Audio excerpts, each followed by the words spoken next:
सांगितलं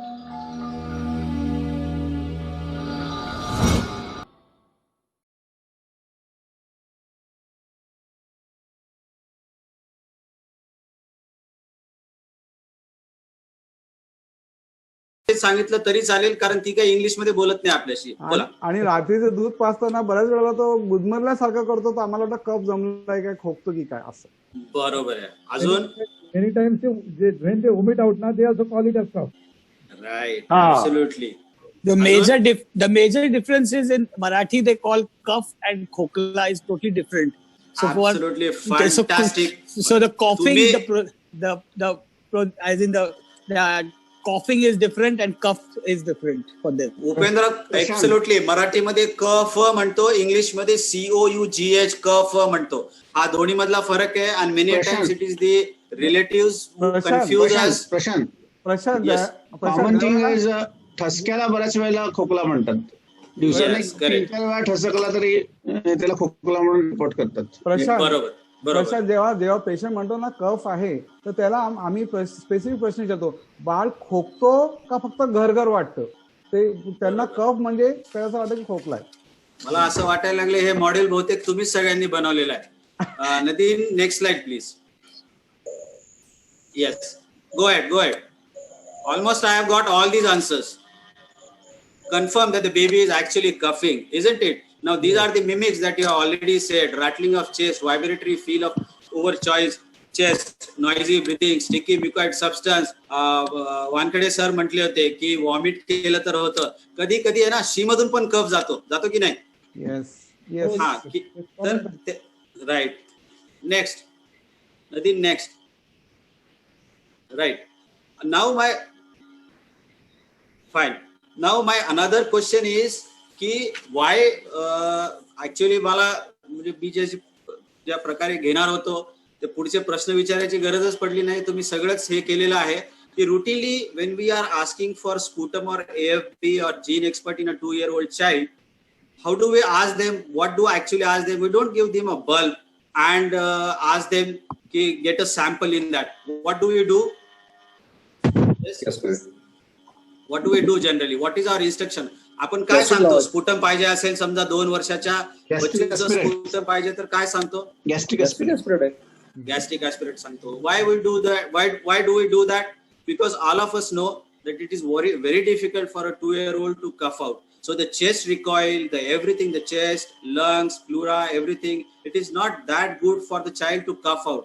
Now, is it possible for 3-month-old baby to cough out?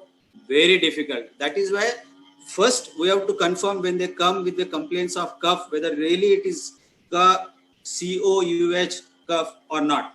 Absolutely. Now if suppose it is really a cough, then what? If it is really a cough, Then it's a significant problem. One needs to investigate in detail because generally it has got underlying some major issue.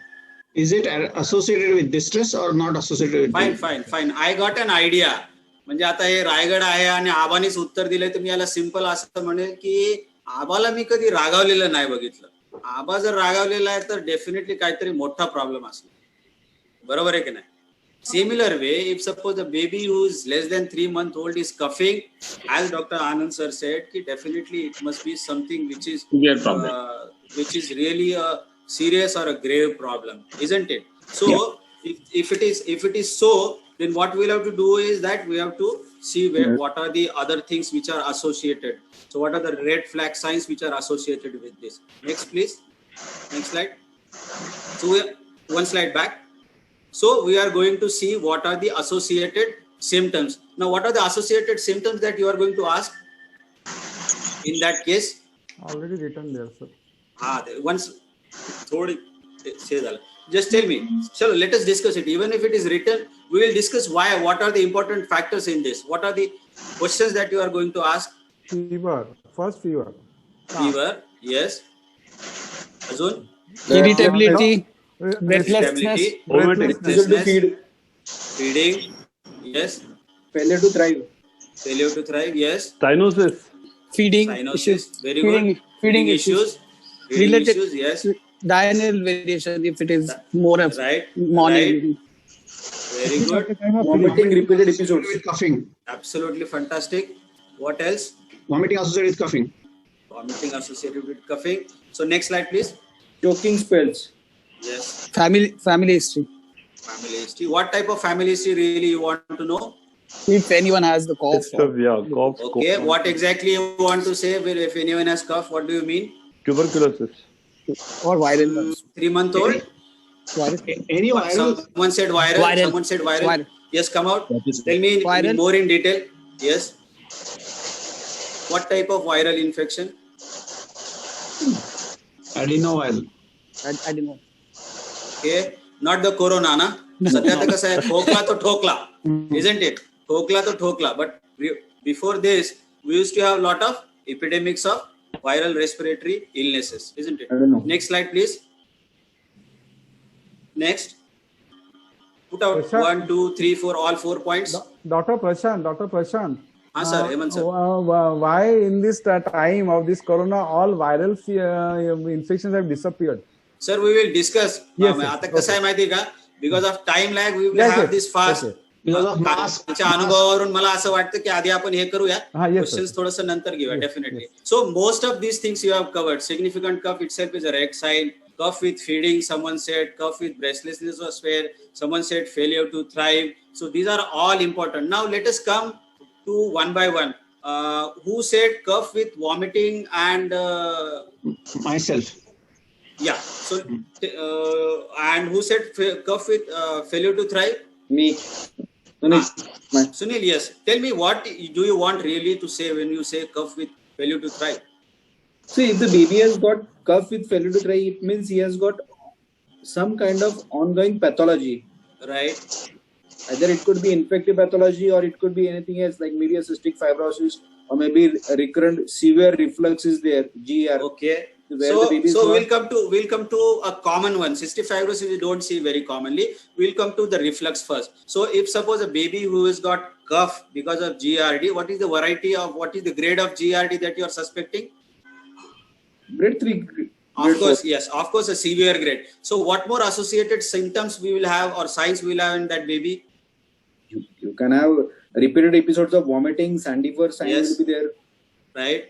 So And arching will be there, excessive repeated vomiting irritability. will be there, baby will be reluctant to feed many a times, isn't it? So these are the things which will come. So now we will come to one condition. If suppose the baby less than 3 months is coughing, we have to think about GERD. Good. Dr. Upendra had said about cough. We discussed it in little bit of detail. So for example, there is a child, an elder sibling who is coughing, a school going child.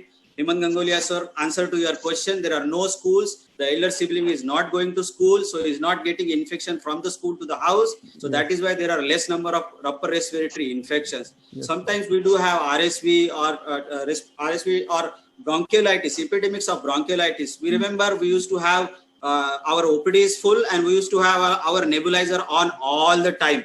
And one of the attendants used to be always busy with the nebulization, isn't it? In those situations, a smaller baby sometimes unusually used to get infected and used to get the respiratory infection and may have a cough, tachypnea, and the respiratory symptoms. Very good. Someone had said breathlessness, feeding difficulty. So let us discuss that in more. What do you mean by feeding difficulty or breathlessness or cough? Again, GRD. Okay, GRD we have already discussed. Any more other condition which you want to? Cardiac causes. Cardiac causes. Very good. So what type of history we will get if suppose the baby has some cardiac illness which is causing cough? Suck cycle. Cough is inability to suck for a longer time. Cyanosis while feeding, taking the feed, and extreme breathlessness. Like child becomes fatigued. So it is basically a grade 3, grade 4 breathlessness where the baby is going to have feeding difficulty. The baby will have suck cycle, as Dr. Anand sir rightly said. The baby may have more amount of what you can say tachypnea, some amount of respiratory distress, may have some intercostal retractions, isn't it? So these will be visible things. You may be able to see a precordial buzz sometimes. What will happen when you auscultate such type of a patient? we can get a murmur of maybe a Yes. shunting murmur or Yes. So yes we will get murmur, and what will be the weight of the child? he will be underweight. He will be Right. he So will be the small child for his age. child definitely will have failure to thrive. So again, Sunil, here is another condition where we are going to have failure to thrive with cough. Next slide, please.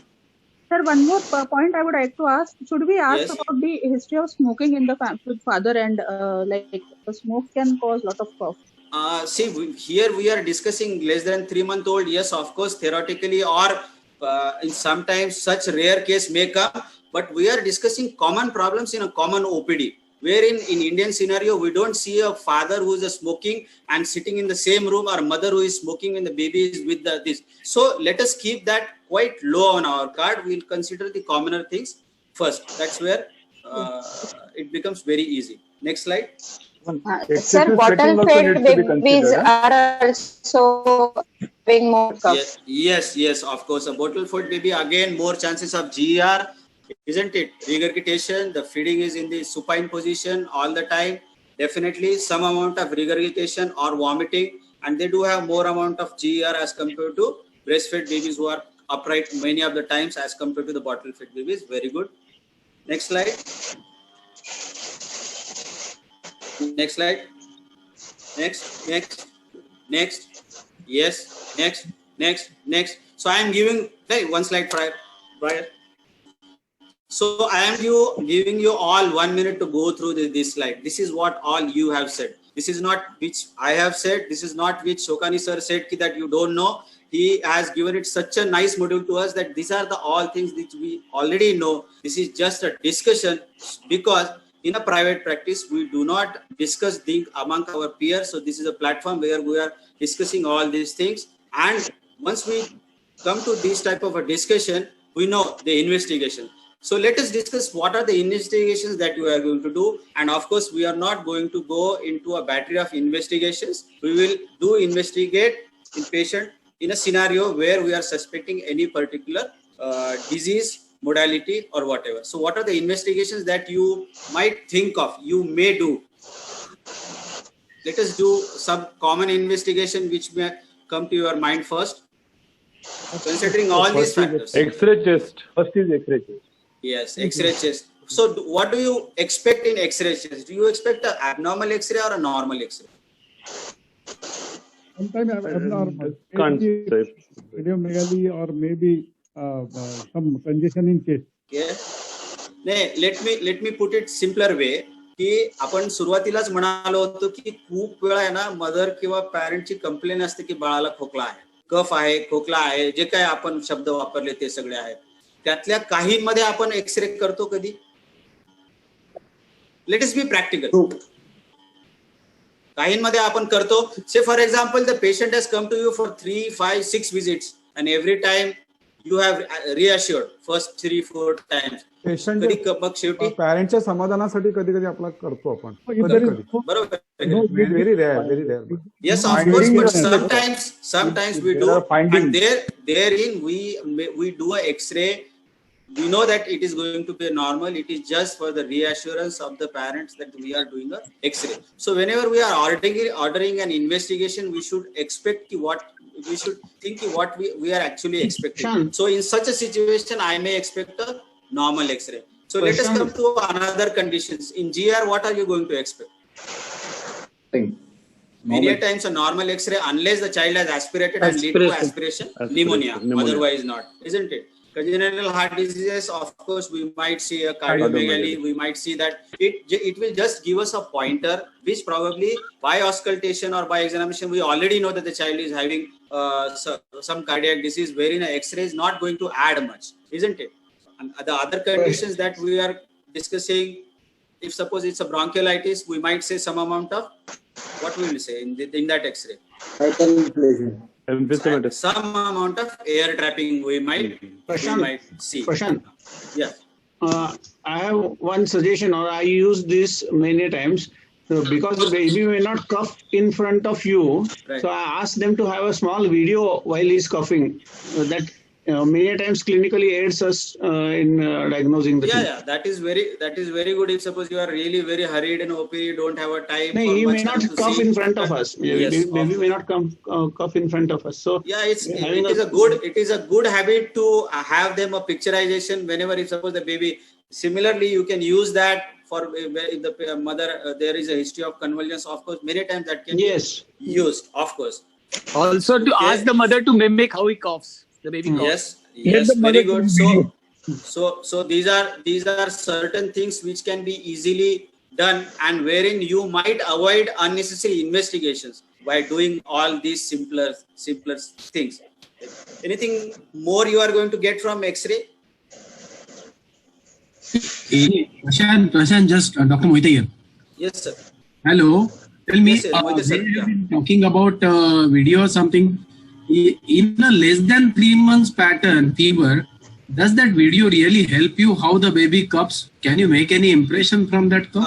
Not really, unless whooping Whooping cough or whooping type of whooping cough. Doesn't have whoop, by the way. Less than 3 months baby never have a whoop.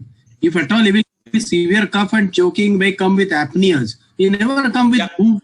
Never. Whooping oil can come. Whooping may not come, but whooping oil cough, any thing that is compressing on the airway can have. Let me speak. See, as I said, there is a limited scope for a video in such type of a thing. Let us keep it to that. It may help, it may not help, but that habit of having what you can say की आपल्याला हातकंगन को आईना काय को म्हणून काही वेळेस जिथे जिथे गरज पडली तिथे डेफिनेटली या गोष्टीचा आपण वापर करू शकतो. Let us come to X-ray chest. So this is what investigation from X-ray chest we can get. What more investigation you will like to do apart from X-ray chest? WBC. Anything else? Next slide. WBC, ESR. See, it is not going to give us much. Let us, whatever conditions we have discussed, there is hardly any role of ESR. Come to some another investigation which is really going to help us. If there is failure to thrive, then maybe we go ahead with a murmur clinical finding. Fine. So what we can do, what I to make it simple, I'll do is, suppose you are suspect, as I said, X-ray. Okay. Another one of our differential is heart disease. Okay. 2D echo. That will give us a complete picture and everything, isn't it? One of our condition which we are suspecting was a GER, which is if suppose it's a severe type of GER. So what investigation you can think of? Milk scan. Yes, milk scan.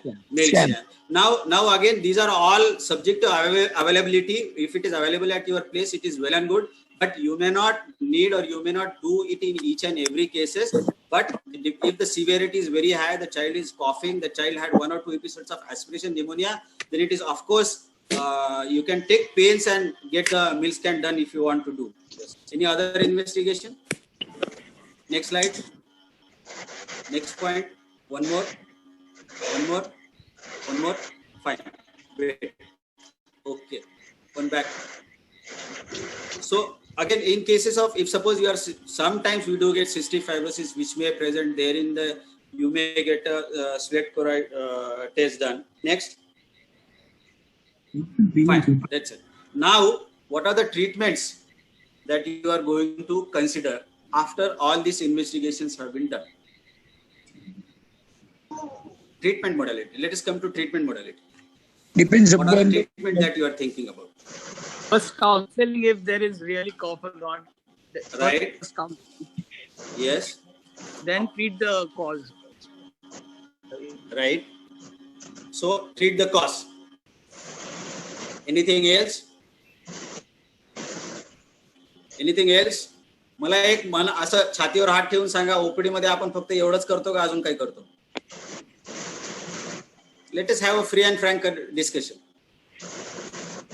And we are well in time. म्हणजे आपण काय हे नाही, मला एक 2-3 point सांगा. एक suppose you have a baby who has come with history of cough. हा जो कफ आहे तो COGH नाही, कफ. Parents have come. What is your prescription? What are the contents of your prescription? Counseling you already done. Very good. No, if there is no chest finding, there is on auscultation there is nothing, and baby is not coughing, and the parent is saying cough. that is not COUGH, then there is no need of treatment. Right. It just needs counseling. So let us come. What type of a counseling you will do in such cases? Basically, if the baby is gaining weight, baby is feeding well, we have to reassure that if these two things are well for the baby, then that means, and there is no fever, there is no sign of infection or inflammation, that means no need of No treatment. cough suppressants. No cough Yes. suppressant. If at all you want to give medicine, what are the medicines that you are going to give in such baby? Best mucolytic. Mucolytic. Okay. Mucolytic. Saline nasal drops also help. Nasal drops can be Yeah, used. I think you Nasal know drops. the positioning of the baby. If the baby is bottle fed, stop the bottle fed. Burping properly, because this is a baby which is less than 3 months old. Burping properly. Keep some pillow over the shoulder, isn't it? Maybe 15-degree, 20-degree upright. Nasal saline drops. These are probably the things that we have to give. I am very happy from the responses that I have got from all the delegates and Raigad. So nice that no one wants to write cough suppressant. That's absolutely very good. No one has said antibiotic. So let us follow these whenever we are into our consulting room. Next slide. And sir, one more thing, this Malish Bai comes and she instills oil drops in the nose. Absolutely. So this is one of the causes which probably we missed when we were having discussion. These oil drops, sometimes they do cause aspiration and they can create the havoc or damage. By all the advices from the parents and everybody, and they put it. It is good. Like they get support So if malish should not be done, if at all someone is insisting, it should be done in front. At least the oil installation is avoided. And Next. that ova vaaf and ova dhuni and all that thing should be avoided. Very good. So these are the responses. These are the responses that we get from a pediatrician who are working at a grassroots level, and these are the best responses ever one can get. Next.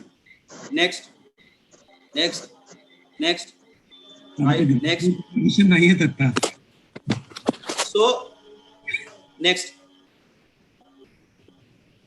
So this is what I wanted to have a discussion, and very good, as I said, feedback from you, and whatever learning, it is a common learning that we have done. Whatever has to be learned has been learned. If at all any of us is doing apart from what we have discussed, they should discontinue.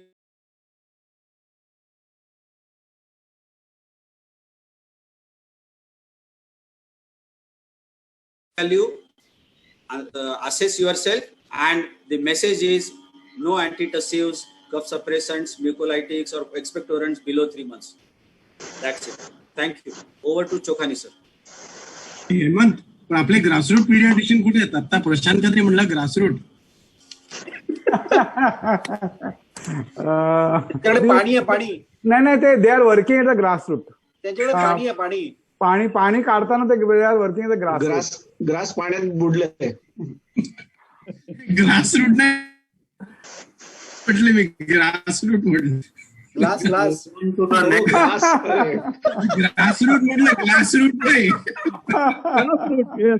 Online नाही. Should we move on to the next topic?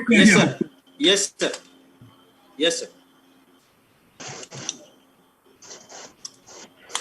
Doctor Mohite sir इथे एकदम relaxly जो मारतात. Webinar मध्ये खूप serious question विचारतात ना Mohite sir. काय वेबिनार मध्ये खूप सिरियस क्वेश्चन विचारतात. इथे तुम्ही जोक क्रॅक करताय. ते होम ग्राउंड आहे.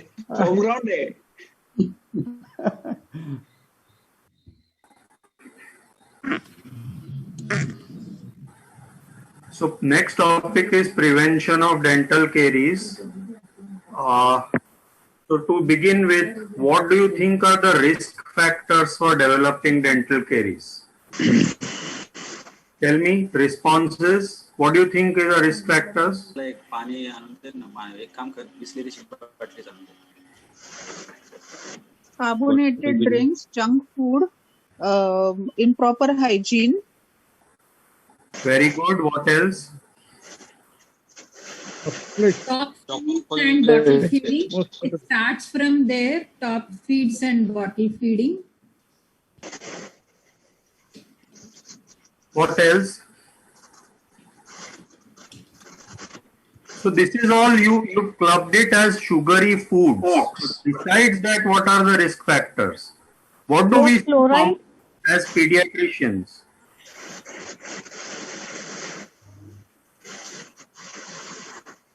Hello. Dental care in their parents. Sorry? Dental care in parents. Very good. How does that make it a risk factor? You're right. By kissing child, saliva transmits the bacteria. Any other logic? As they say, They are not taking care of theirs. families. Wrong food habits of the As parents.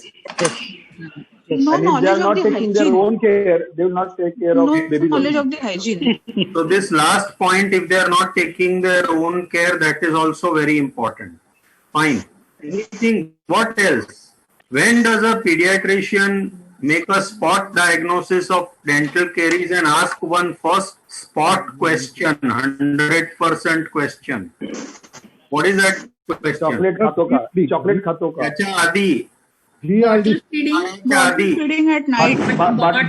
बाटलीने दूध पितो का? Excellent. बाटलीने दूध पितो का? So, would you like to put an adjective to that bottle feeding? Is every bottle feeding a cause of dental caries, or you want to put an adjective? Sugar. at bedtime, Unboiled. giving Night it at time. bedtime. Night time. Okay. Night time milk with sugar. Can breastfeeding cause caries? Feeding in sleep. Prolonged breastfeeding. No. Yes. Very good. Yes. Yes. So, the first point or the first risk factor that we pediatricians should remember is breastfeeding or bottle feeding beyond the age of 1 year. As you all rightly said, nighttime bottle feeds. Then sugary beverages and snacks you already said. Even a prolonged use of sippy cup, because then the baby keeps on sipping all the time. Then special needs children. Caregiver with caries you already said, low socioeconomic status, and I don't know why, but passive tobacco smoke and visible plaque on upper front teeth, enamel pits or defects, which make it easy to develop dental caries, right? Chloramphenicol So we in need to mother. remember. Sorry? Chloramphenicol intake in mother. That will cause staining. I don't know whether we can say it will cause dental caries. Means it will have defective teeth. So it will come into that last category, no, where the teeth is defective, so easy to get caries. Yes. Yeah. Rajesh, yes, beyond 1 year. We recommend to give breastfeeding till 2 years. We will come to, you want me to discuss that point just now? Because it is there as a risk factor. We can do that. I want one of you to explain this point. We are not saying don't feed after 1 year. You yourself said that prolonged breastfeeding or frequent night feeds cause that. So After every breast, after every feed, wipe the teeth of child. Yeah, that is a different issue. We are discussing why breastfeeding after 1 year or bottle feeding causes dental caries. So most kids who are addicted to the breast and would keep feeding through the night would keep the bottle or the breast in the mouth for minutes and hours, and that is the cause of dental caries. So we are not saying don't breastfeed. So if there are 3 distinct breastfeeds in 24 hours, even up to 2 years, it's fine. We are not discussing that. We are understanding what in breastfeeding and what in bottle feeding can cause or can predispose to dental caries. So have I answered your question? Yes. Yeah. Prolonged. Now, what should I look for? So, basically, as we all know, this slide A is supposed to be normal teeth, then B get those white patches. So these are the earliest signs of decalcification. Then it becomes grayish or blackish. And then, of course, finally, we know the black spots of dental caries. These that is D, E, and F are other abnormalities of the teeth. So for example, we see this E where there is a defective enamel and you can see a very defective covering of the teeth. And then in F, you see some broken or irregular edges. So that again leads to predisposition to caries. So we have to start looking for these things. Now, what is your and my role in preventing dental caries? So when should we be looking at dental hygiene in the children that visit us? When should we be looking? Anyone? During vaccination of 9 months, we can give preventive advice. After 1 year, when the child cries by giving prick, when there is a big we can see how the teeth are cared for, and anticipatory guidance is required beyond 1 year of age. This is the most important learning from this 15-20 minutes of revision, that maximum preventive dentistry lies in anticipatory guidance. So what madam has said is absolutely, she has hit on the nail, and this is your and my duty to start counseling them right from the age of 6 months onwards, from when the first tooth may erupt. So in other words, you and me should be looking at the teeth of all our patients on every visit. Every time they come to us for a vaccine or for any other reason, we should be looking at their teeth. Now, abroad they talk of dental referral at 1 year of age for all children. I don't know whether it will be feasible in your and my children. It won't be practical. But then, whatever the dentist is going to do, you and I can also do nearly 80% of that. That's the main message here. So, what will the dentist do if the 1-year-old were to go to a dentist? They would do counseling, they would do dental risk evaluation, they would give hygiene advice and advice about diet, dietary habits, etc. All of this even we can do. And what preventive dental care includes? It includes dental care of treatment of caregiver, fluoride varnish application, and anticipatory guidance, of which the big role is of anticipatory guidance, and therefore we can do that, and we must start doing it if we are not already doing it. So what is this anticipatory guidance? All about when to start brushing, how to brush, how to keep oral hygiene, all that. In addition, there are two important things. One is non-sucking or thumb sucking, and another is use of teether. So how do we prevent thumb sucking? Can anyone tell me? I am asking prevent, not treat. Anyone? Sorry, I couldn't hear.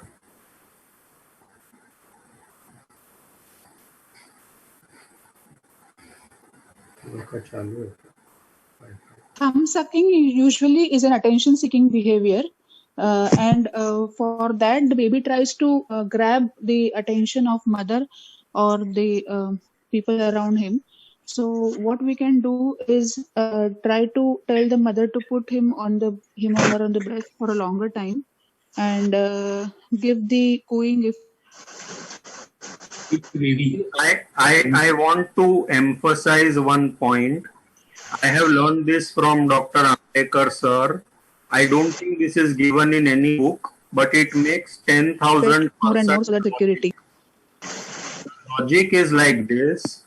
We have to tell anticipatory guidance to parents that do not remove the infant's hand from the mouth when he starts mouthing.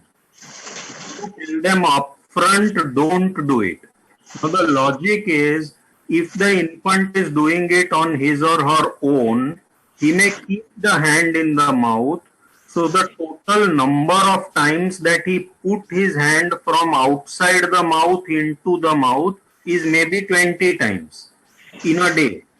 Every time the parents remove the hand from the mouth, the reflex is so strong that is going to put it back in. So he is probably going to put it 50 or 100 times a day. So what have we done? We have given him practice of putting the hand in the mouth 50 or 100 times. We have reinforced the habit. So this one single advice, and if the parents follow this, may reduce the risk chance of thumb sucking by more than 50-70%. So this is a very important anticipatory guidance to be given. Obviously, we all know breaking the habit is very difficult, but it should be attempted by 3 years, because if it goes on beyond that, there can be malocclusion of teeth. And we know what we'll advise them. Don't comment on the child, manage stress, anxiety, positive reinforcement, etc., etc. But that prevention bit is very important. What about teethers? What do you think? We should use teethers or not use teethers? Yeah, anyone? Not to use either. Okay, why not to use? Because that can cause malocclusion again. Okay. They will use teethers that are recommended, no proper soft teethers which are cold and things like that. That can cause infection as well, malocclusion of it. Very good. So malocclusion, okay, but more often infection, because the child is never going to keep the teether in the mouth all the time. It's going to keep falling and then it will be put back in the mouth again. So people know that the recommended teethers are supposed to be chilled, not frozen. And we typically, parents ask us for teething medicines. So we all know that we may use an occasional dose of systemic paracetamol, but local applications are not required or not recommended. So what dietary advice should we give them? Dental caries. Yeah? Anyone? No sugar beverages. Sorry? No sugar beverages. Okay. So no sugar beverages, so they will change the doctor. They'll stop coming to you. Doctor चांगले नहीं, doctor गोड नहीं है. We have to give lactobacillus in form of our buttermilk or chas at the end of the feed, where the good bacteria will flourish and prevent disease. Okay. Anything else? So how will you take my, so someone said no sugar and I said that is not a practical advice. So make that no sugar का advice a little practical. अगर बच्चा मीठा नहीं खाएगा तो कौन खाएगा? मीठा खाया तो ब्रश करना चाहिए, उसके बाद में दांत क्लीन करना चाहिए बराबर से. Okay, very good. Sir, I think rinsing the mouth after every feed or drink is very good. Important. What else? Very good. So we said in the beginning what are the predisposing factors, and we said continuous sipping. So in relation to that, we have to tell them that combine a sugary snack with a protein or a fat, or the sugary snack should be with the meal. So the sweet should be with the meal. Sipping on juices which are there all the time. So consume in a limited time and not sipping throughout the day. That's why no sippy cup. Then no grazing through the day, which is the same. Rinse, you already said. Exclusive breastfeeding for 6 months. Introduce solid foods at 6 months. This is our standard advice. Continue breastfeeding till at least 1 year of age. Now again I will clarify this. This advice is because if we were to stop breastfeeding earlier, there is a very high chance that it will be replaced by a bottle, and which is going to be equally dangerous for bringing in caries, or even more dangerous. And that is the reason we want to emphasize that at least 1 year, and we already discussed that they can go on beyond that, but in discrete breastfeeds. Training cup introduction at 6 months, no bottle feeding. If the child is already on bottle feeding, discontinue bottle as early as possible should again be our advice, which I think we are doing. Now, what advice should I give about oral hygiene? When should we start brushing the teeth? The brushing should start when the first tooth appears. Superb. Absolutely superb. So start brushing when first tooth appears. At that time, it may not be with a brush, it may not be with a paste. It could just be the mother's finger which is cleaning the tooth, or it could be a finger brush which the mother is wearing. And when the child becomes older, you could use a small soft toothbrush. Now, this is again very important, the quantity of toothpaste to be used. So you use a children's toothpaste, you use very thin layer covering less than half the bristles or grain of, equal to a grain of rice. So under 3 years, this is the tiny quantity of toothpaste to be used, and 3 to 6 years it is pea size, and this message is very important from all of us. Now, which toothpaste, fluoridated or non-fluoridated? Fluorinated, because it has a little bit of protection against caries. Okay, very good. So absolutely right. So we do use fluoridated toothpaste even in children. Now, as she rightly said, the advantage of the fluorine fighting against dental caries is offset with the risk of developing fluorosis or fluorine toxicity. And our second break to that is the small quantity of toothpaste that we have to advise. Thirdly, what is the difference between pediatric toothpaste and adult toothpaste besides the fluorine part? Any other useful property? So they foam less. So because they foam less, so ingestion is less, and therefore subsequent side effects are lesser. So we need to tell our patients that even if the child swallows a little, don't worry. It's a pediatric toothpaste, and the amount that is going in will not be great. Flossing, of course, is something which the parents have to do because young kids will not be able to do. That's the pea-sized paste to be used. And then this is just for our superficial knowledge, because if patients ask, we should know what they are talking about. So tooth whitening and bleaching should be avoided in young children, actually till 18 years of age. Whitening mouth rinses are contraindicated in young children. Sometimes the dentist would apply fluoride varnish, which is like a cream over the tooth to prevent dental caries so that it has a long action. Similarly, dental sealants may be used to reduce the chance of caries. So also dental mousse, which is like a cream which is often available abroad and people use it. Then there are some novel therapeutics which are under research. So there are demineralization inhibitors. Chemoprophylaxis has been talked of, which looks illogical to you and me. Antimicrobial peptides like there was a product, No Decay. I think our sponsor for this program was making that product. Then vaccines and monoclonal antibodies against Streptococcus mutans, probiotics and replacement therapy, and sugar substitutes. These are all being tried just for our superficial knowledge. And remineralization promoters are fluoride and casein phosphopeptide, which are often incorporated in toothpastes. Now, finally, my child does not allow brushing is a common complaint. How will you handle it? What will you tell the parents?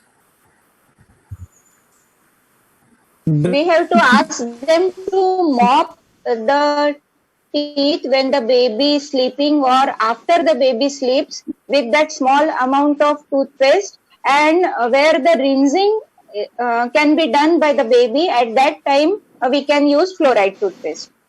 So what ma'am said is right, but that is a solution of not brushing. So in the sense, solution means via media, that because the baby is not brushing and you still want to prevent caries, you apply a toothpaste after the child sleeps off. This is a off-label recommendation by dentist. But again, anticipatory guidance, what will you tell them so that they there are higher chances of baby accepting brushing. One of the parent has to brush in with the baby. Absolutely. Super. So one is that we should start at when the first tooth erupts at 6 months. See, the ego and the antagonism of children develop after first year. But if at 6 months we have started brushing teeth and they have got used to it over that time, then it will not be a problem. But if you were to start after their negativism and ego starts, then it's a big problem. And as you rightly said, family that brushes together stays together. So they should learn. I mean, they have that trait of copying their parents, and we should capitalize on that. I think that was the revision of this module. So what did we revise? Start brushing as soon as first tooth erupts. Amount of toothpaste needed is very small. Low fluoride toothpaste can be used in children. Proper dietary advice is very important to prevent dental caries. Oral hygiene should be checked by us during every visit, and early pickup and prompt referral will prevent complications of tooth decay. Thank you. If you want to discuss anything, we can.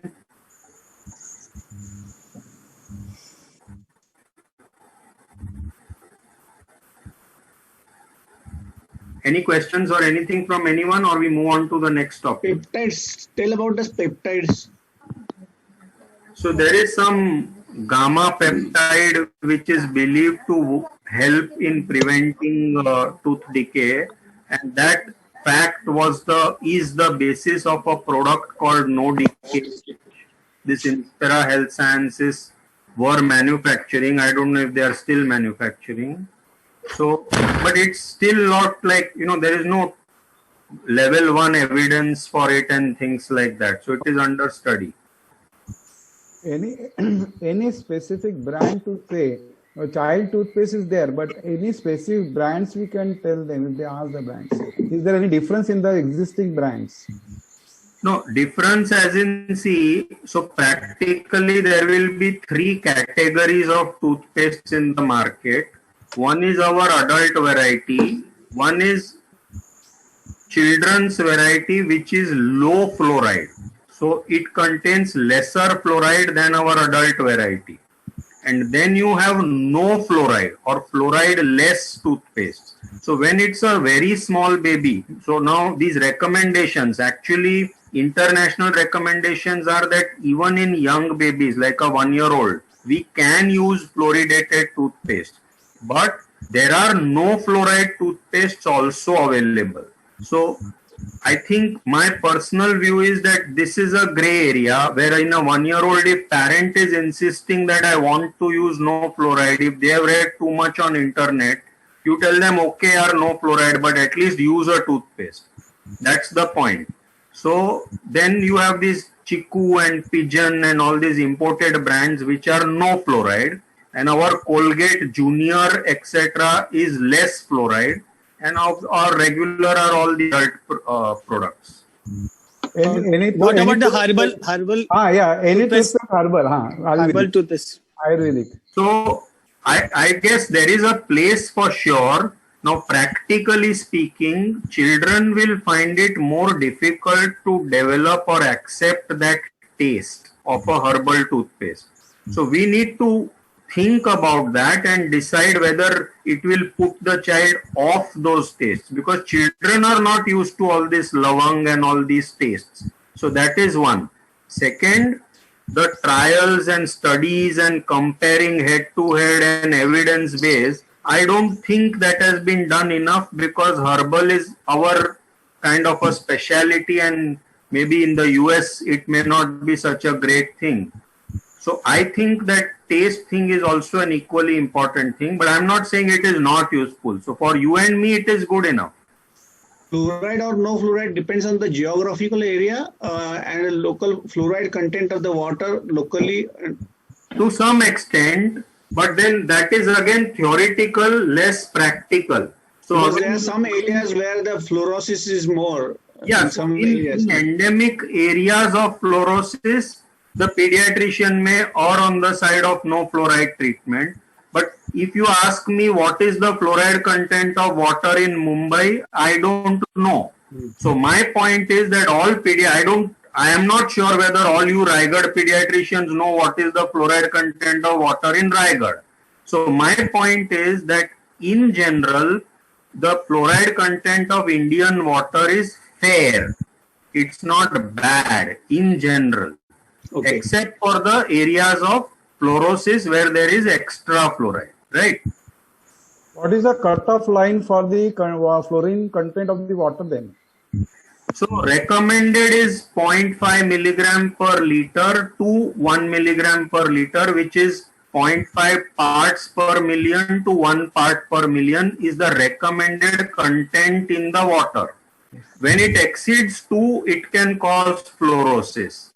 Now, toothpastes actually, so suppose you pick up your or my Colgate, it contains 1000 parts per million of fluoride, and that is the basic minimum recommended for enough fluoride to be available to work against dental caries.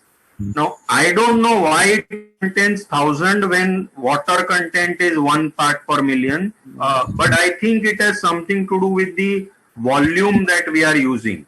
But any toothpaste is good if it is more than 1000 for adults, and for children it is little less. Okay? Yes, sir. Yes. Fine. So let's move on to Prashant again for the next topic, which is, I think, CBC and urine. CBC and urine, yeah.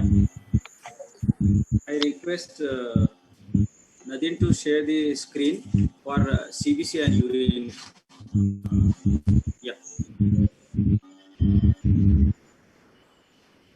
Again, good evening. Again, a very common topic,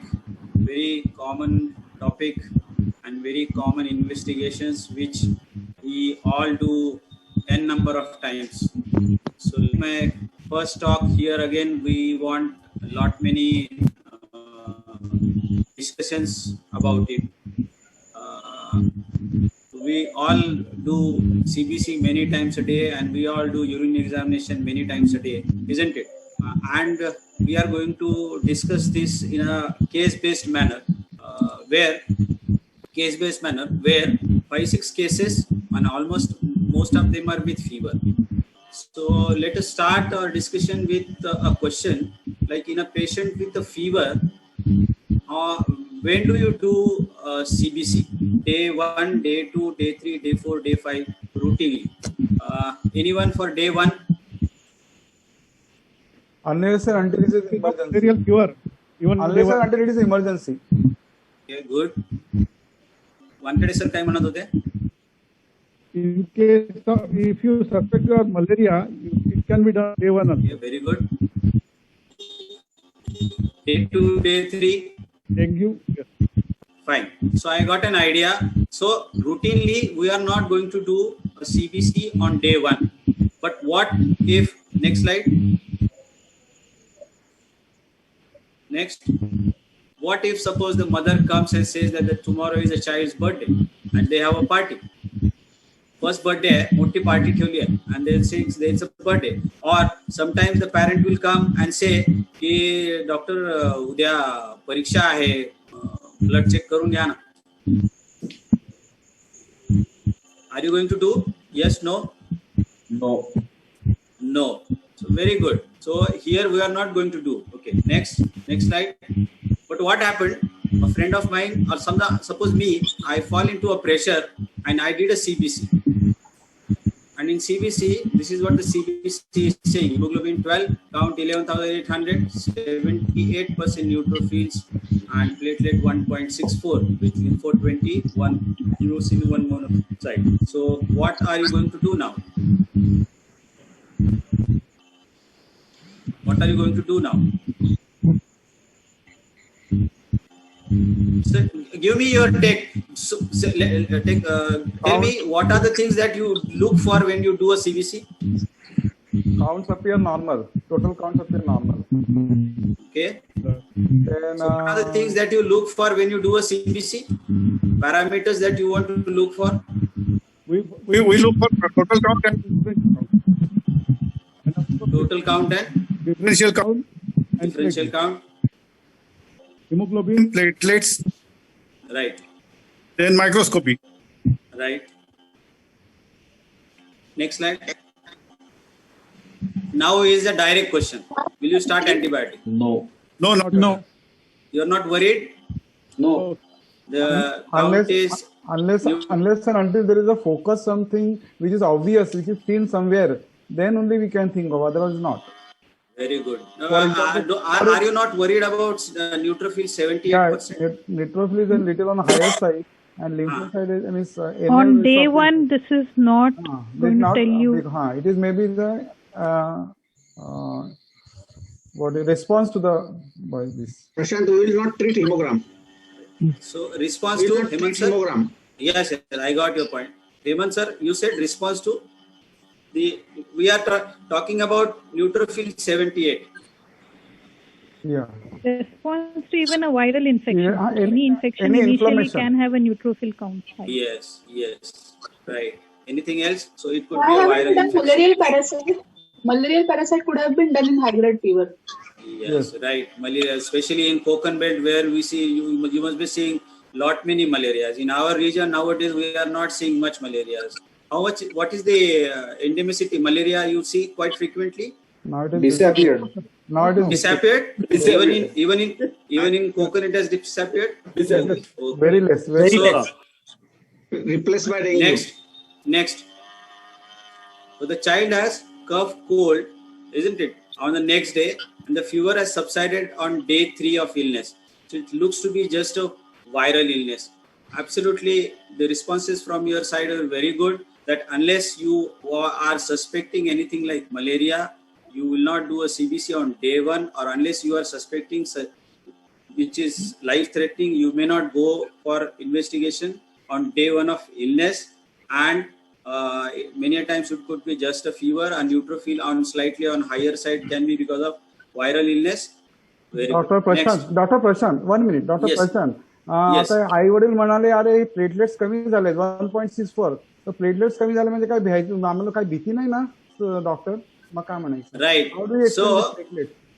yes. So even though they are on slightly lower side of normal, but still they are still normal, isn't it? So you don't have to worry about platelets. So many times we should not send an investigation. If you are sending, you should expect what normal or abnormality is going to come, and then you have to explain it to the relatives that this is in the normal range. Next slide.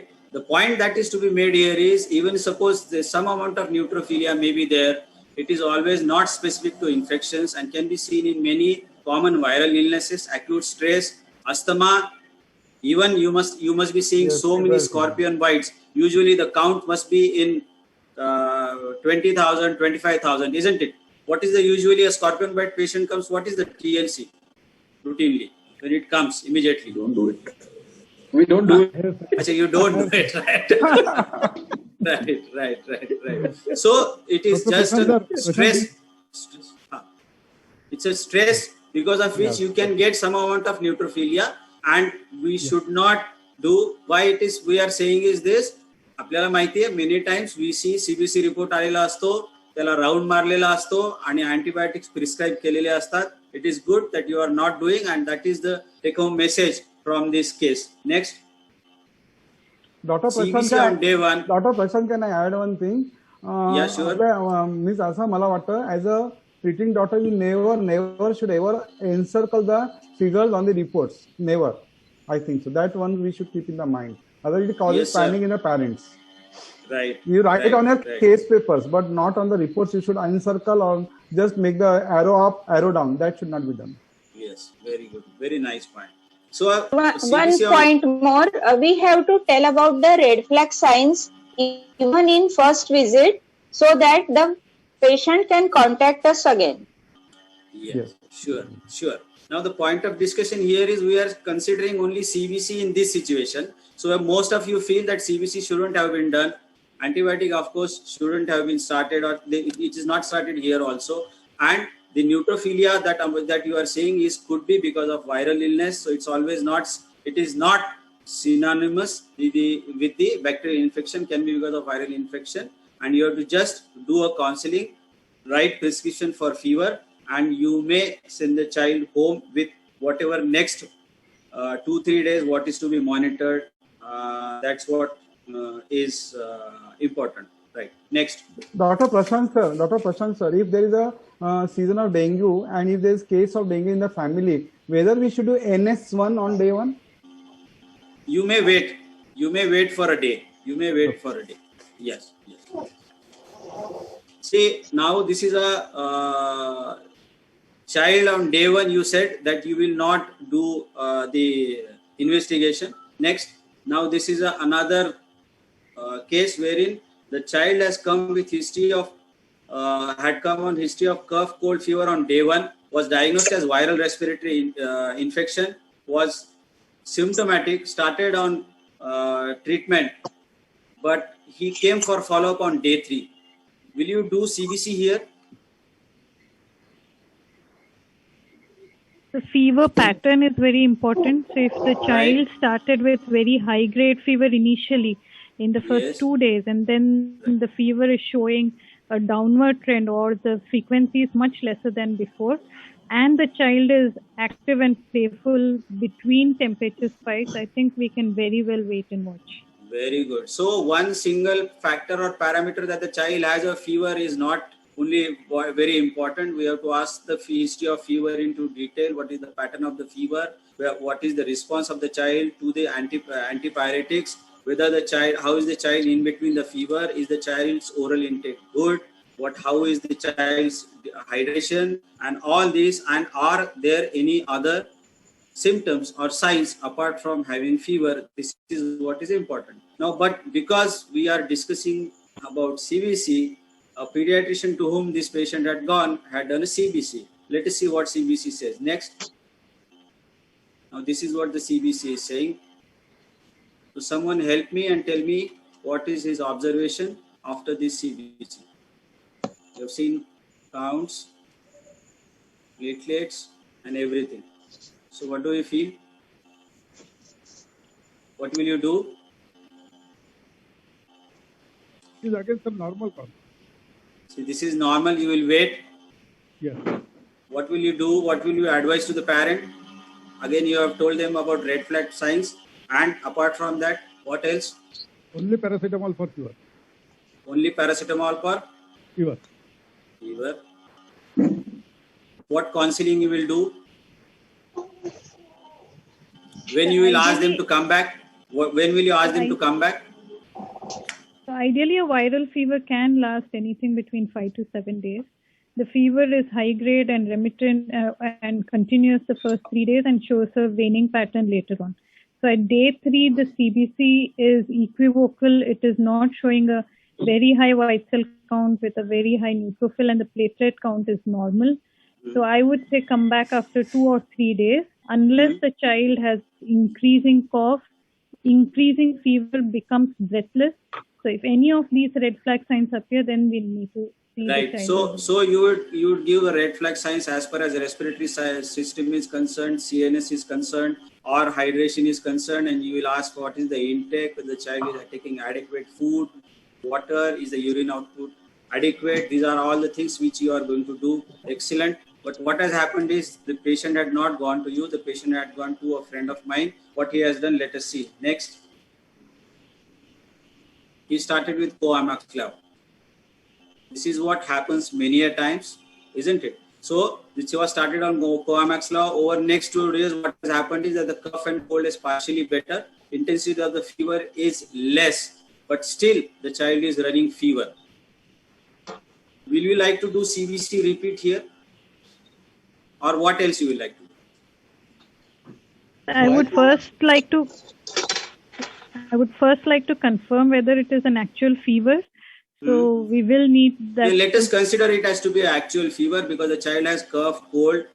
He had fever. The thing is, it is responding, but the child is not absolutely febrile. The severity of the fever has reduced. That's what. Let us take it at face value. So, Mycoplasma. Pardon? Mycoplasma. Sir, I would like to repeat along with urine. Pardon? I would like to repeat CBC along with urine examination. repeat CBC along with urine. So you want to see where is the focus, isn't it? Okay. Let us see what happened. This doctor decided to do next. This is what the CBC is showing. The counts earlier were 14,000. It has gone to 16,000, and differential is from 54 to 53. Platelets are normal. What will you do? What is your take about it? Go for a culture. Which culture? Why every day the hemogram is done? I want to go for peripheral smear. Peripheral smear for? Any abnormal cells, lymphocytes. Okay. Any If other the child response? is getting better, why are we treating the CBC? Right. Everything looks unwarranted. Fine. Any other response? Prashant, should we go a little faster? Fine, sir. Sure. So we have received all type of responses, and this is what routinely happens. Someone may try to pinpoint for the localization. Someone may like to do a culture thinking that the child is worsening because the counts have gone from 14,000 to 16,000. Someone may feel that this is something abnormal, so a PS has been ordered. Next slide. These are the what it happens. The X-ray chest was done, which was ordered, which was normal. Next. And this, see what has happened. The fever has responded. As someone already said, the child was quite better. The fever was responding and has responded. And the fever, the child is operable from day 5. So it is just a viral 5-day illness. As rightly pointed out, you may not do repeated CBC, or you may not follow CBC, because by following CBC, you may commit a mistake. Here, he has committed a mistake by adding Coamax Clav. Now he may think that this is not working, and then try to think and add something else. And that is what one mistake leads to another mistake. So the message is, you may not trace or follow the CBC. Next. The clinical history is more important than few thousand up and down of counts, and differential count, eosinophil, platelets are equally or more important, and we have to see everything in total. So these are two take-home simple things which we see in OPD many times of a day. Let us come to a case which is not routinely seen. Next. Now here what has happened is, this child is running fever for almost 5 weeks. So from 2 days or 5 days fever, we have gone to a 5 weeks fever. It's a well-grown child. There is no localization. 1 or 2 CBC or whatever which were done earlier were showing counts are between 18,000 to 20,000, and with 70 to 80% of polymorphs. And the other investigations are not contributory at this point of time. And again, a CBC which was ordered that day. Next. This is what the CBC is. The count is almost around 20,000 with 80% polymorphs, platelet 4.7, and neutrophil 80%. Now, what do you think it is? It's a 5-week high-grade fever. Mind you, it is a documented fever. So what do you think what it could be? What are your thoughts over this? 5 weeks. Yes. Systemic inflammatory disease. As well as systematic inflammatory disease. Right. Systematic inflammatory disease is the one thing which you can consider here. Yes, of course, there is some amount of anemia is there. Any other school of thought amongst you all? Anemia of chronic infection. What could be the cause of this fever? Let us come to that. Ek झालं systemic diseases. अजून काही? It is less likely to be infection at 5 weeks. Very good. Beyond second, third week. Very good. See, what will happen if suppose there is an infection? What type of infections you can think of if they are going long? What happens if it's a bacterial infection for 5? Can it last for 5 weeks? No. No. By then the child will either recover or child will deteriorate and would be quite bad. Won't come to your OPD. He will go to ICU. Mohite sir के पास जाएगा. अपने OPD में नहीं आएगा.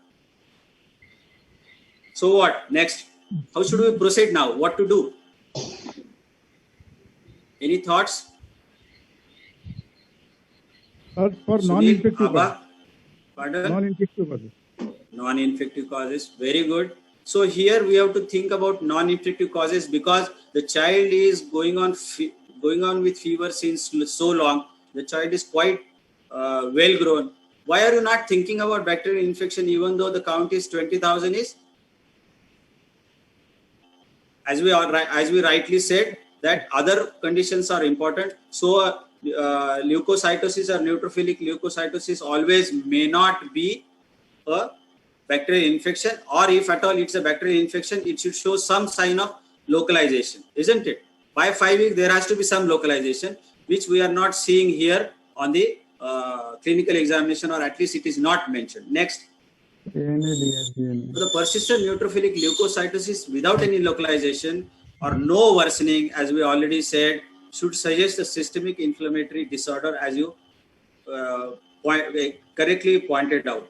Now, what are the other things which are going against? As we said is, next, how is the child in between fever? Whether the child has rash, whether the child is taking food, having food normally in between or not. These are all very, very important things. And here, some amount of thrombocytosis, not very much, 4.7 higher side of normal, not very much. But if suppose it is 6 lakh, 7 lakh, definitely it will go more in favor of inflammatory disorders, or you may have to do a further workup for connective tissue disorders. So this is how this CBC will help us in a long-standing fever case. Good. We'll go to the next case now. So this is a 4-year-old female child who has presented with fever since 3 days, and the CBC is showing, next, count of 12. Very routinely we say the TLC is 4,600. Now give me your take on it. Platelet is on 1.1. There is a thrombocytopenia. Now what are the conditions that you can think of? 3 days fever. It could be dengue, it could be malaria. Yes. Dengue, malaria. I mean, still a viral infection. Still a viral infection. Correct. So what are the other investigations that you would like to do on day 3 of illness? Here, NS1. The CBC, this CBC. NS1 antigen. NS1 and MP. NS1 antigen and MP, or even rapid malaria. Rapid malaria. RMP.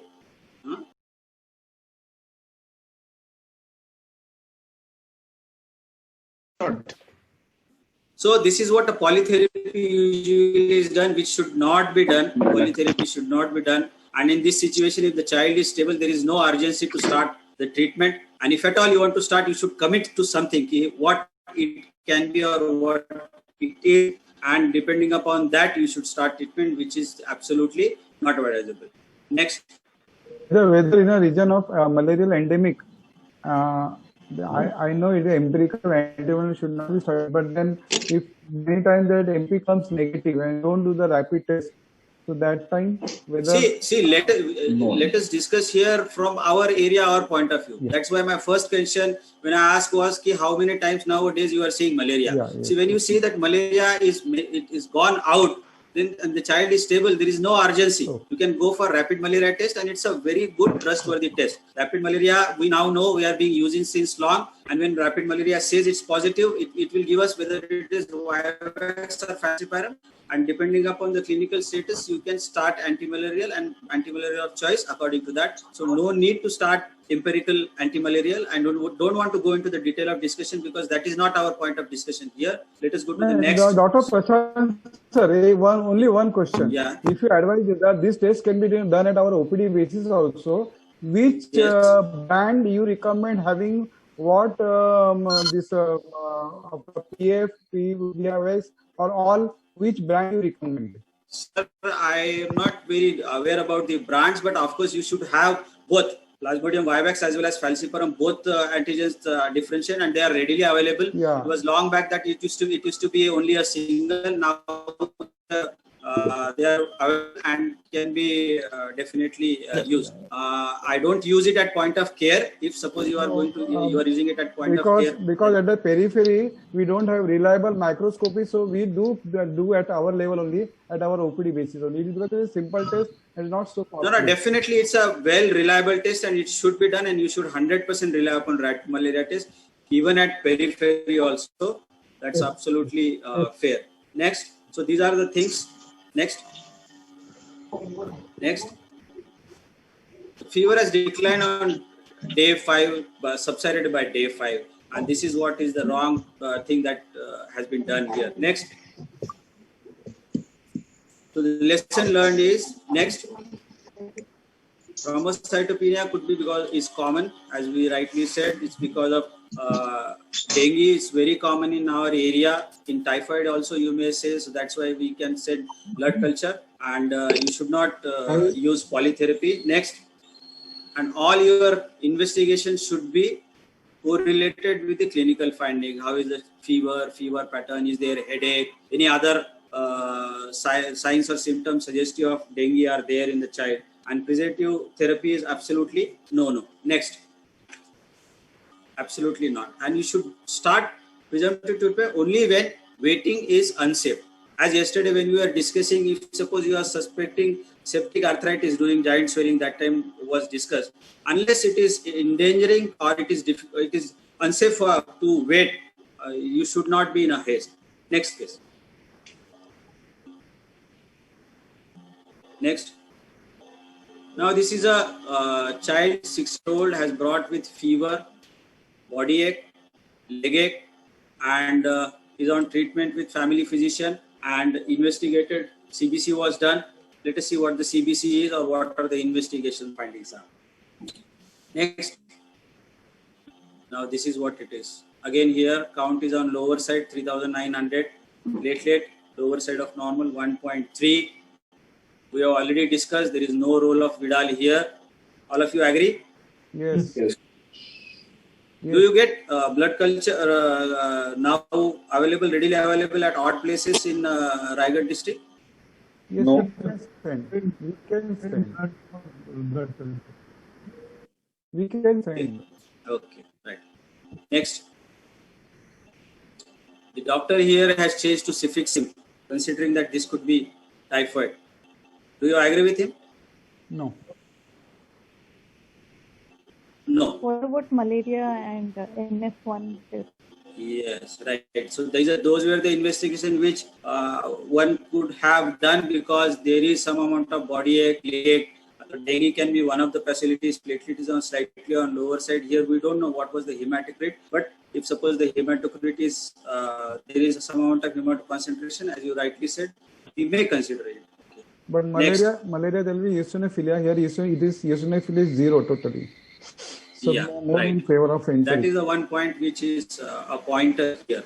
Next.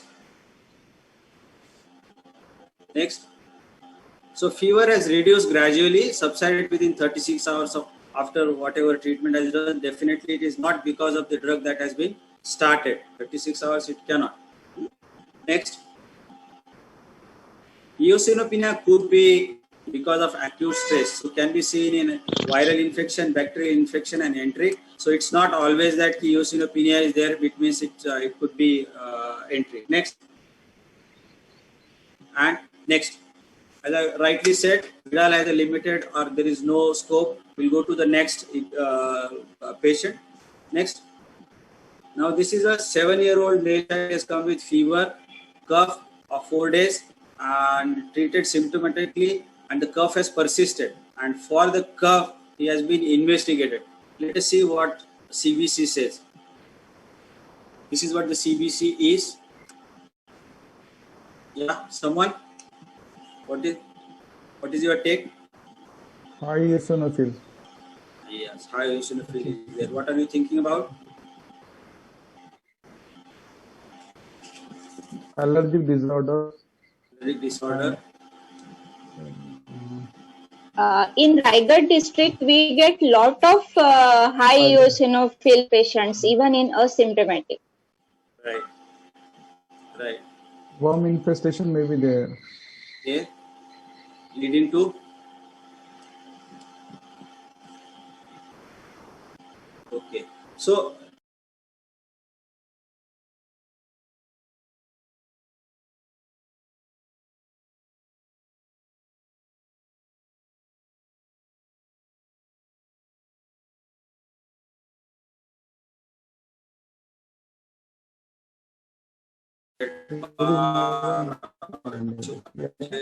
almost 700. Will be around 600. Around 600. It should be actually more than 2000. Next slide. Okay. Yeah. Here, thinking about tropical eosinophilia, diethyl carbamazepine was started for 3 weeks, but even after 2 weeks, the cough still persisted. As you rightly said, it could be just asthma or allergic cough, and because of what the eosinophil could be on higher side. Next, the tropical eosinophilia, the count should be more than 2000. And you rightly said, hyperreactive airway disease also could be one of the possibility or a probability. That is what we have to take into consideration. Next. So that is what about the CBCs in different scenarios we have seen. So let us next. Dr. Prashant sir, Yeah. what is the indication of diethyl carbamazepine in the pediatric case? No, we as a very good question. We hardly see. We hardly see. This is not that common. So it should not be used very commonly, or it is not that common. And there is hardly any role.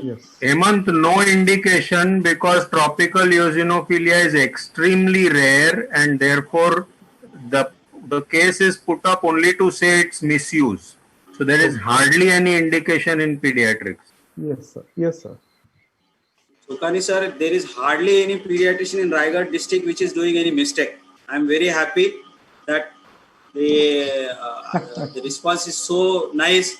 I don't know की जसं आपण ते कोर्टामध्ये भगवद्गीतेवर पाठ करून जे बोलेल ते खरं बोलेल आणि खरं बोललं खोटं बोलणार नाही म्हणतो, तसं काय हेमंत गगलिया सर डॉक्टरीच्या बरोबर लिगल ऍडवायझर पण आहेत, ते कोर्ट तसं काही नाही असं आपण कन्सिडर करूया. Let us come to urine examination. So Prashant, since they are all so good, let's do this very fast. Just ask them, and whatever is the answer, we'll skip. Yeah. Sure, sir. Sure. So tell me, what are your expectations when you are sending urine examination? What are the things that you are going to look for in a urine examination? फटाफट बोलते हैं. चलो. If there is symptomatology suggesting urination, then only the urine routine should be done. नाही sir, आपण urine routine microscopy पाठवलेलं आहे. तर what are you going to look for? जसं आपण we said in CBC we are seeing HB, TLC, DLC, hematocrit, all those things, sir. What are the things you are going to look in CBC and what is their significance? Mainly in urine report. Urine examination for infection, for pus cells. Yes, pus cells. Azul. RBCs for hematuria. Cast. Yes. And albumin. Occult blood. Occult blood. Yes. Blood and albumin. Albumin, protein. Yes. Bile salt, bile pigment. Bile salt, bile pigment. Yes. And if nitrites are done, nitrites. Specific gravity. Yes. Specific gravity. Very good. Azul.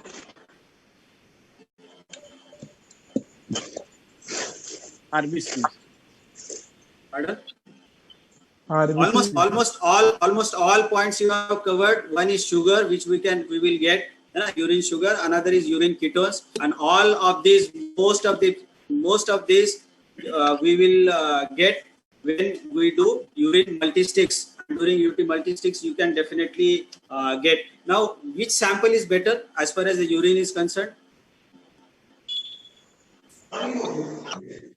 Basically, early morning, but Early then morning any urine sample will be done. But yes, fine.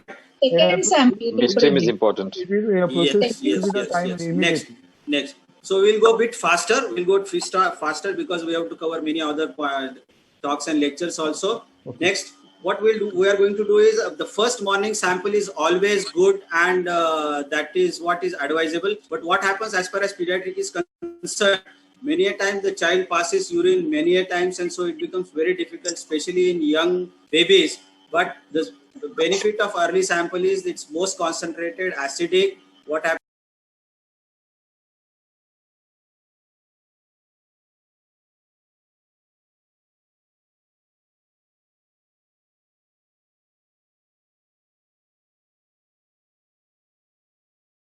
collection of sample and testing of sample, the examination of sample time duration is really very important. The sample from where it is taken is also important. If suppose the sample is from a catheter, you have the different parameters, and the sample is from the suprapubic aspiration is done, then the parameters or the factors that you are going to look after is definitely different. Next. Dr. Prashant sir, you have mentioned specifically 4 degrees centigrade. It is specifically that, or is the range is there? It is a range, but of course it should, see, the point is it should be, and a range is there, but as far as possible, we don't want the organisms to get fermented and increase in size. That is the reason why we want it to be Hemant, if the temperature is higher, then the bacteria can grow. That is why that is a cutoff. 4 degrees. And not only that, as you said, nitrates you want to do, or leukocyte esterase you want to do, all those things will change if the sample is not refrigerated and it is stored for a longer period of time. These are very important points. Okay. So do we store urine culture sample as well? If it's not. Yes. We have to store also. That also we have to store. If at all you are going to send for, keep it for some time, more time, or overnight, or during that period, definitely. Otherwise, your colony count and everything will change. You have to refrigerate. Next.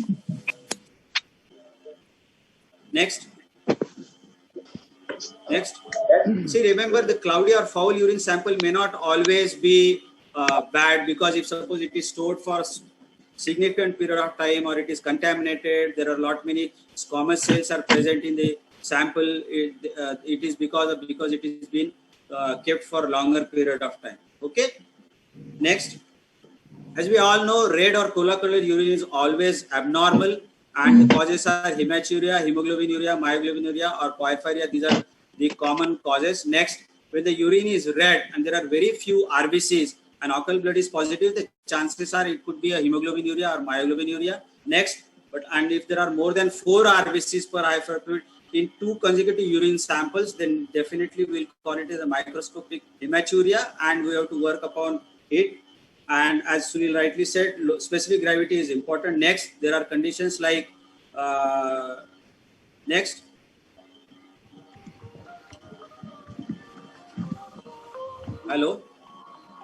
low specific gravity. So diabetes insipidus or CRF, there we can see, as I said, in ketonuria, you may see in common causes like high fever, starvation, or dehydration, or you may see it in cases of diabetic ketoacidosis.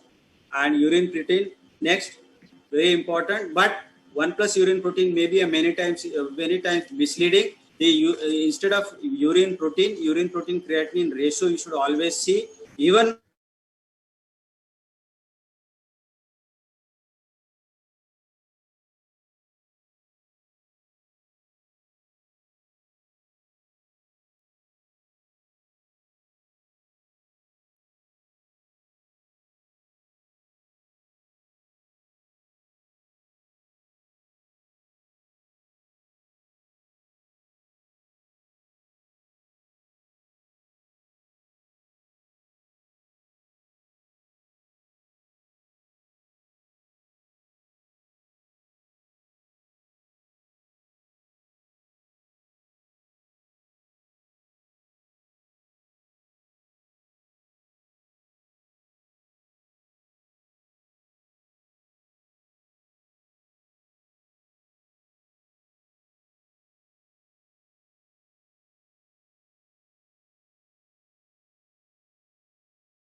all parameters which are mentioned.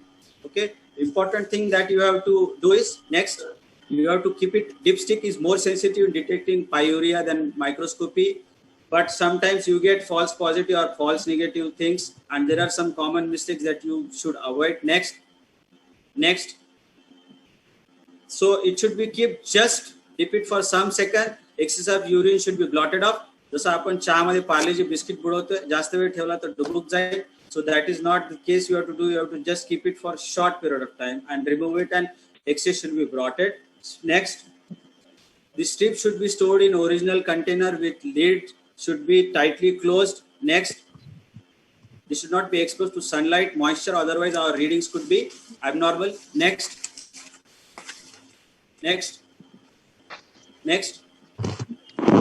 nitrate and leukocyte esterase are important parameters. During this, the nitrite are strongly suggestive of bacteremia, specifically gram-negative. What happens is that the nitrate which are there in the diet are converted into nitrites when the bacteria are there in the urine. So overnight sample is a very good sample when you do it. Sometimes if the baby is passing very frequently, you may get false negative. Okay.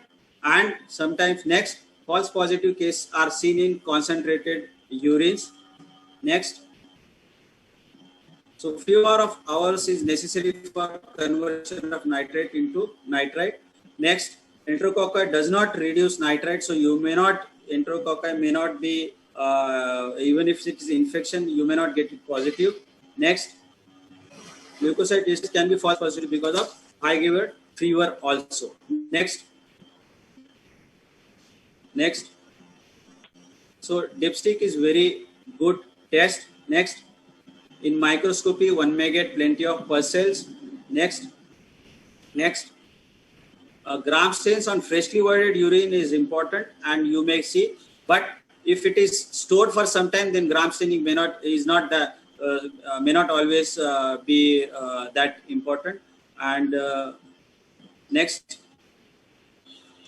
so when you see many of the parameters are abnormal, all cumulatively are very sensitive and specific, and they are even though urine culture is a gold standard, but if suppose in case of non-availability, definitely it is helpful, especially in peripheries where we do not get urine culture very readily available.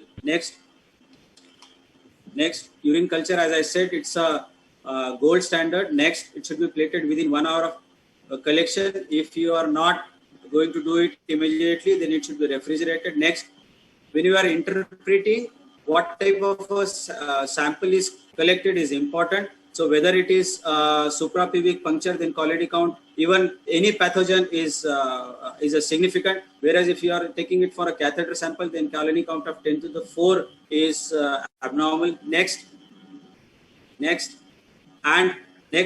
the sensitivity is very important, and it's not the zone, but next, whether it is sensitive, intermediately sensitive, or resistant, that is important. And the antibiotic could be changed or upgraded as per urine report only if the child is not responding. If suppose your urine culture report is saying that the antibiotic that you have started is resistant, but the child is showing good response, then you may not follow the report. You may follow the symptomatology. The patient is showing the response. Next. So this is what is as far as the CBC and urine is concerned. Yeah.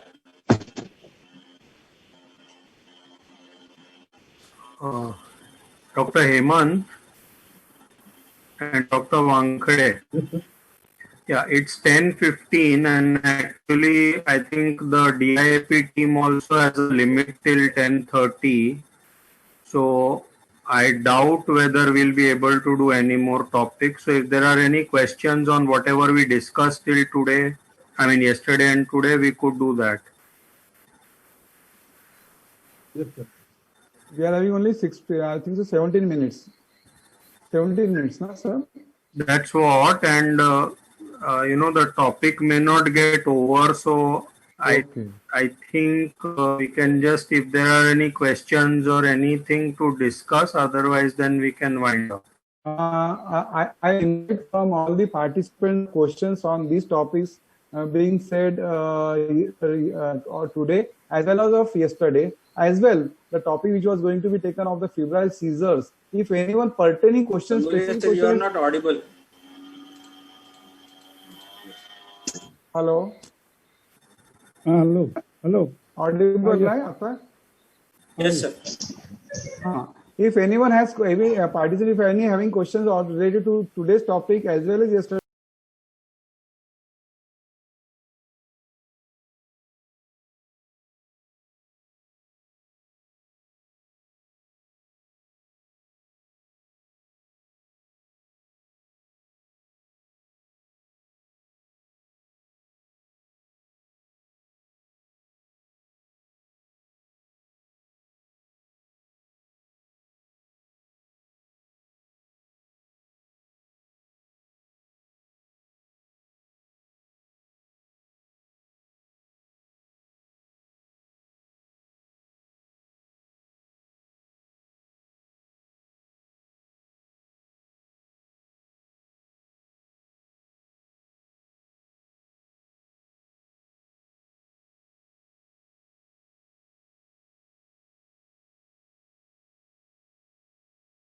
more of a clinical diagnosis, and you have to look at the setting. Generally, in the family, there is somebody atopic. That is my experience. This is not covered in the module. The module primarily deals with the treatment. So what we are talking is little out of the module. Module is mainly about the treatment. So, but for diagnosing, generally there will be either mother or the father. Somebody is having atopy. Atopy in the form of either skin manifestation or a respiratory manifestation, or both. Somebody will have allergic rhinitis plus asthma plus atopic dermatitis. And the hallmark of this condition is a dry skin. So if your baby is coming, you look at the mother or the father, somebody out of them definitely will be having a dry skin. That is a good supportive criteria for your diagnosis. And the rash typically, generally in the infancy, is more over the face. And as the age advances, the rash pattern keeps on changing. Atopic dermatitis has an n number of different manifestations of the rash. So a peculiar rash cannot be told like that this is atopic, classical of atopic. So whatever we call as a pityriasis alba is also a manifestation of atopy only. Yeah. So typically hypopigmented patches, they are also part of a type of atopy only. So it is in fact, this terminology of atopic dermatitis was first coined by the Koka and Cook in 1902 or something, and they have described it as it is a itch that rashes, not the rash that itches. So it generally begins with the itching, and the problem basic here is a normal mechanism of maintenance of the moisture of the skin. We all have normal mechanisms to maintain the moisture of the skin. Those are lost. And there are multiple reasons why there is a genetic background, plus there is an environment, so on and so forth. So it is a complex condition, and where the genetic background is definitely there. And somehow, as the community advances and the infections in the community go down, the atopic diseases keep on increasing. So it is called as a hygiene hypothesis. Some people call it as a hygiene hypothesis. The allergies and atopies, when I clearly remember that when I started practicing about 30 years back, it was more of a tonsillitis than common. Now it is more of adenoiditis. Infections were more common, atopy were hardly seen. Last 10 years, we are seeing more of atopic diseases, more of asthma, more of allergic rhinitis, and skin disorder. Treatment, sir. Treatment. And so naturally, this is basically a condition which is having a dryness, and your treatment is again like a constipation. First is education.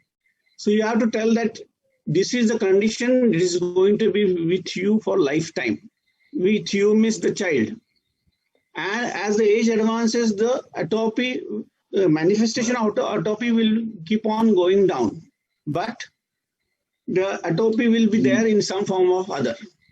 And there is something called as an atopic march. So from atopic dermatitis, the pattern will change. Initially, it will face on the body, then it will go to the flexor surfaces, then joint creases. So it will restrict in the area, but atopy will stay.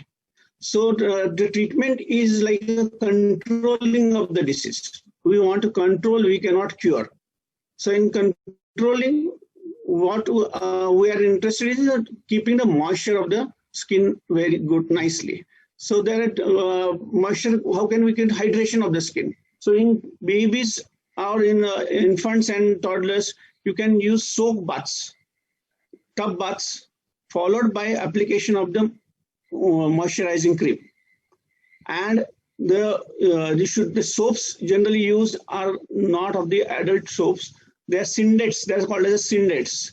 They have a pH, acidic pH. Normal skin pH is acidic, and most of our adult soaps are alkaline, and they are having a detergent action. And that's why the normal fats which are protecting the skin and its moisture are removed, and the skin becomes more dry. So don't use the normal soap. Use the syndates. Use soap bath Syndates followed by the while wiping the skin, you should be pat drying. Pat drying is like this. You should not dry like this. So the skin should be pat dried, and then moisturizer should be applied abundantly. So this is a basic treatment, and as and when, if you are doing the basic treatment very well, then there are less occasions of flare-ups and less occasions of application of steroids.